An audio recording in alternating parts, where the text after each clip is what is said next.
गंभीर विषय है। जैसे सरकार कानून ला रही है, 30 दिन से अधिक कोई राजनेता, मुख्यमंत्री हो या कोई भी राजनेता हो, जेल में रहता है तो उसका पद जाएगा। अच्छी बात है। क्या हमारे देश में एजेंसियां इस प्रकार की कार्रवाई कर रही हैं निष्पक्ष रूप से? नहीं। आप क्यों कह रहे हैं, हम क्यों कह रहे हैं? मैं बसंत राय। साथियों, जय श्री कृष्णा। हम इसलिए कह रहे हैं, हमारा वीडियो बीजेपी और एनडीए के साथी विपक्ष से ज्यादा जरूर देखें। इसलिए कह रहे हैं हम ये बात, क्योंकि इसमें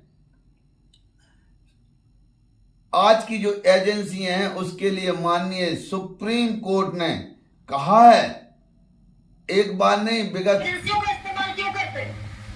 और एजेंसियों का जिस तरीके से इस्तेमाल हो रहा है, हमारा मुंह मत खुलवाइए, नहीं तो हम कठोर टिप्पणी करने को मजबूर हो जाएंगे। ये देश की सबसे बड़ी अदालत ने कहा, और एक बार नहीं, पिछले साल भर में 5 बार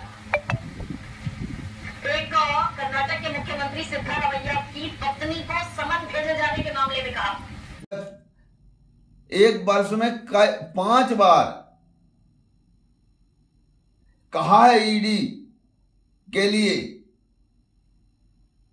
कि राजनीतिक रूप से कार्यवाही ना करें, और सुप्रीम कोर्ट ने यहां तक कहा है यदि हमें बोलना पड़ा तो जिस प्रकार से अभी पूर्व में झारखंड के मुख्यमंत्री आदरणीय हेमंत सोरेन जी को गिरफ्तार किया गया था, 5 महीने बाद माननीय हाई कोर्ट ने सोरेन को अपराध से जुड़े नहीं है ऐसा कहा और जमानत दे दी। अब बोलिए कौन एजेंसी केस कर रही है? हम आपको पूरा बताते हैं। जिस एजेंसी के अफसरों को 2-2, 3-3 लाख, 1-1 लाख महीना की तनख्वाह मिल रही है, नौकर मिल रहे हैं, न गाड़ी मिल रही, बंगला मिल रहे हैं आपकी मेहनत की कमाई से, और वह एजेंसी माननीय देश की सर्वोच्च न्यायालय में इस प्रकार पिटती है। सुप्रीम कोर्ट ने सोमवार 21 जुलाई 2025 में यहां तक प्रवर्तन निर्देशालय ईडी को कहा है कि राजनीतिक लड़ाई लड़ने के लिए इस्तेमाल किए जाने के बारे में आगाह किया है। साथ ही माननीय सुप्रीम कोर्ट ने कहा है कि राजनीतिक लड़ाई आप चुनाव में लड़िए, एजेंसियों का दुरुपयोग करने में मत लड़िए। और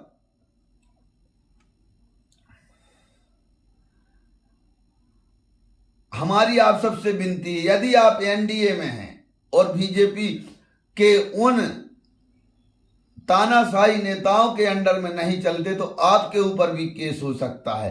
क्यों हो सकता है, पूरा इस वीडियो में बताने वाले हैं। 10 सालों में ईडी ने राजनेताओं के खिलाफ केस दर्ज किए हैं, जिसमें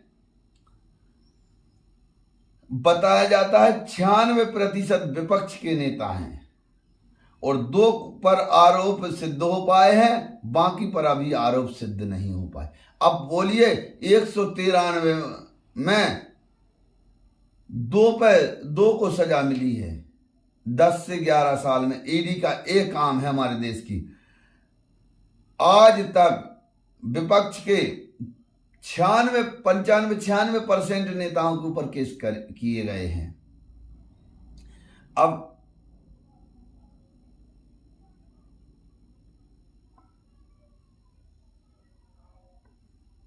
दो 2014 से 25 के बीच में इन्हीं विपक्ष के नेताओं में से 25 ऐसे नेता हैं जो ईडी सीबीआई की जांच के घेरे में थे और बीजेपी में आ गए, जिनके 3 के केस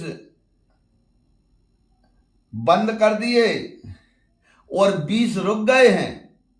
और जांच एजेंसी कह रही हैं जब समय आएगा जब इन पर कार्रवाई होगी। यह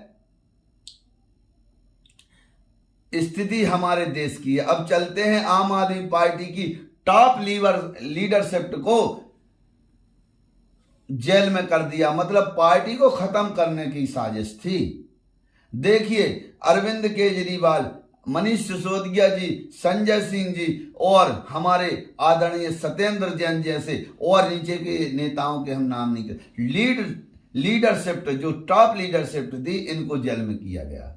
और यहां तक मनीष सिसोदिया जी के केस में माननीय सर्वोच्च न्यायालय ने टिप्पणी करते हुए कहा है कि ये ट्रायल में 2 मिनट नहीं ठहरेगा केस।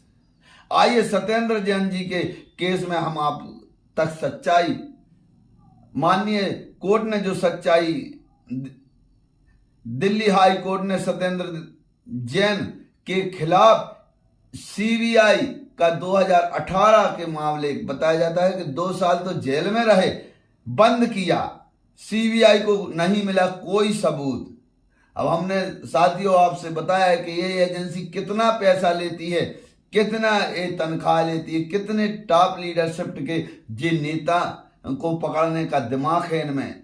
अब बताइए कि 2 वर्ष जेल में रहे और इसके बाद माननीय हाई कोर्ट ने केस बंद किया, सीबीआई सबूत नहीं ढूंढ पाई, ईडी सीबीआई।